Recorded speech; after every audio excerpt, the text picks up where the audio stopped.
Bonjour à tous, chers amis, c'est Ivan, j'espère que vous allez bien. Aujourd'hui, de nouveau, je vais répondre à une question de ma communauté, et c'est Laurent à qui je vais répondre qui me pose la question suivante. Comment retrouver sa motivation, passion pour une pratique, un job, un projet, un objectif, quand on est épuisé, fatigué et noyé par d'autres tâches à accomplir? Merci Laurent, je te réponds tout de suite.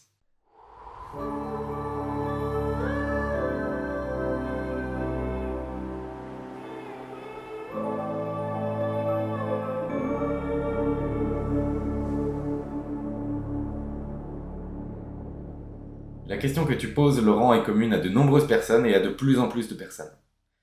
On vit dans un monde où tout va toujours de plus en plus vite. Et l'impression du temps, c'est que le temps nous est toujours réduit. On a de moins en moins de temps pour faire les choses. De plus, on est toujours sollicité par de plus en plus de choses.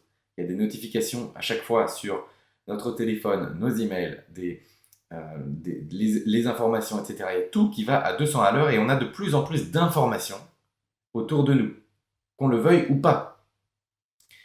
Il y a des pubs, des choses dynamiques, on va dans la rue, on avance, c'est sur des écrans qui bougent, des choses comme ça. Avant, il n'y avait pas tout ça. À l'époque où j'ai grandi, il y a quelques dizaines d'années, il n'y avait pas toutes ces choses. C'était plus calme. Et là, c'est de pire en pire. Ça accapare notre attention. Ça accapare notre énergie. Il faut déjà avoir conscience de ça. Et cet accaparement d'énergie, ça nous épuise, forcément. Et donc le temps qu'on aimerait consacrer à des passions, ou tout simplement à soi, il est réduit parce qu'on a plein d'obligations, des tâches à accomplir, de l'administratif, les courses à faire, etc. Et le temps, on en a de moins en moins. C'est une impression qu'on a, mais c'est pas qu'une impression, c'est aussi réellement, on a moins de temps et il y a des endroits dans le monde dans lesquels on sent que le temps est différent, qu'il va à une vitesse différente. C'est un autre sujet, mais ça existe et dans des villes, par exemple, vous allez à Paris, puis vous allez à New York, après New York, ça va encore plus vite, il y a de plus en plus d'informations et tout ça c'est lié. Et donc ce qui est commun à beaucoup de personnes, c'est que toute cette énergie dispersée partout nous fait nous oublier et nous fait perdre notre motivation, notre passion. On n'a même plus envie de faire des choses que pourtant on aime. Et ici, la problématique, c'est pas une perte de motivation, c'est vraiment la relation avec le temps. Le temps, voyez-le comme un tourniquet géant, ou comme un grand disque qui tourne. Vous êtes quelque part sur ce disque.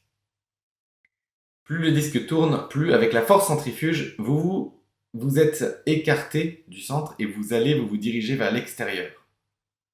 Plus vous allez vers l'extérieur, plus vous tournez vite. Plus vous êtes prisonnier du temps, plus le temps va passer vite. Au contraire, pour que le temps passe plus lentement et que vous puissiez reprendre le contrôle de votre temps, vous devez vous rapprocher du centre du cercle. Vous devez vous recentrer. Quand on se recentre, on revient vers son centre, le temps n'a plus d'impact sur nous. Disons qu'il en a moins, il a moins d'impact sur nous. Comment est-ce qu'on fait pour se recentrer? Vous revenez vers le centre, vous revenez vers l'intérieur. Et là, la chose qui est vraiment importante, en fait, c'est se donner du temps pour soi, et c'est ça la clé. Se donner du temps, ce n'est pas une perte de temps, c'est un gain de temps. C'est un investissement, on peut le voir comme ça, pour avoir plus de temps. Vous connaissez peut-être l'adage, si tu n'as pas le temps de méditer 1 heure chaque jour, alors médite 2 heures. C'est une réalité. Si vous vous offrez ce temps quotidiennement, le temps de vous recentrer, de revenir, votre perception du monde et votre perception du temps va complètement changer.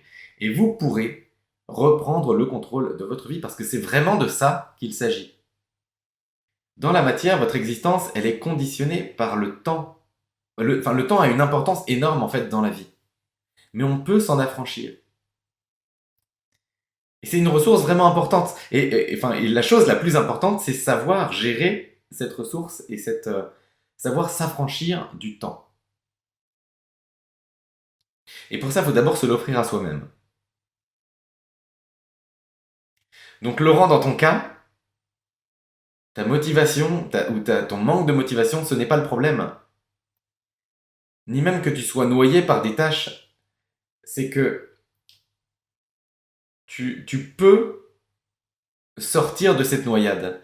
Et pour sortir de cette noyade, là, tu es quelque part sur le disque et tu te noies de plus en plus, tu vas de plus en plus vers l'extérieur de ce disque du temps, et donc tu es de plus en plus happé par le temps. Et le temps te contrôle. Pour reprendre euh, ton propre pouvoir, et c'est pas une question de je gère le temps, je domine le temps ou le temps me domine. Évidemment, tu peux te faire dominer par le temps, mais c'est pas le but, c'est pas de dominer le temps. Le but, c'est vraiment retrouver ton propre pouvoir et te recentrer, revenir à l'intérieur de toi. Et pour ça, eh bien, je te suggère de pratiquer des choses, de pratiquer de la méditation ou des activités méditatives, des activités qui vont faire que tu te recentres, que tu reviens à l'intérieur. Tu fais ça de manière régulière, par exemple tu le fais tous les matins ou tous les soirs, n'importe quand, au milieu de ta journée, le mieux c'est quand même en début de journée, et tu vas voir que tes journées sont différentes. Tu vas revenir petit à petit vers ton centre, et là, le disque il tourne moins vite, forcément. Quand tu es là, il tourne à fond. Quand tu es au milieu, et ben tout est, ou presque au milieu, et ben tout est beaucoup plus gérable. Et là, tu vas avoir le temps. Ça ne veut pas dire que les choses qui te, les tâches ou les choses qui te fatiguent, entre guillemets, c'est-à-dire les choses qui ne sont pas ta passion, elles ne seront plus là. C'est pas vrai, elles seront toujours là. Mais tu vas les voir différemment et surtout, elles vont occuper une plage moins importante dans ton quotidien et tu vas pouvoir te dégager plus de temps. En fait, tu auras plus d'espace intérieur, tout simplement, pour faire les choses que tu aimes. Et là encore, il faut toujours être vigilant. Alors, je pense, là je dis ça, c'est de manière plus générale, c'est pas à toi Laurent, à toi je ne sais pas comment tu te situes là-dedans, mais soyez aussi toujours à l'écoute de ce qui est juste pour vous, de ce qui vous apporte de la joie. Ce qui vous apporte de la joie à un instant T, c'est pas forcément ce qui va vous apporter de la joie l'année suivante. Donc aussi, une des causes du manque de motivation, ça peut être lié à ça, s'accrocher à quelque chose parce qu'on l'a aimé dans le passé. Non, écoutez-vous toujours dans le quotidien. Ok. Ça, c'était une information additionnelle. Laurent, c'est pas forcément ton cas. Voilà, chers amis, voilà, cher Laurent. Merci pour ta question, Laurent. J'espère que cette vidéo vous a aidé. Passez une très belle journée et je vous dis à bientôt pour d'autres vidéos.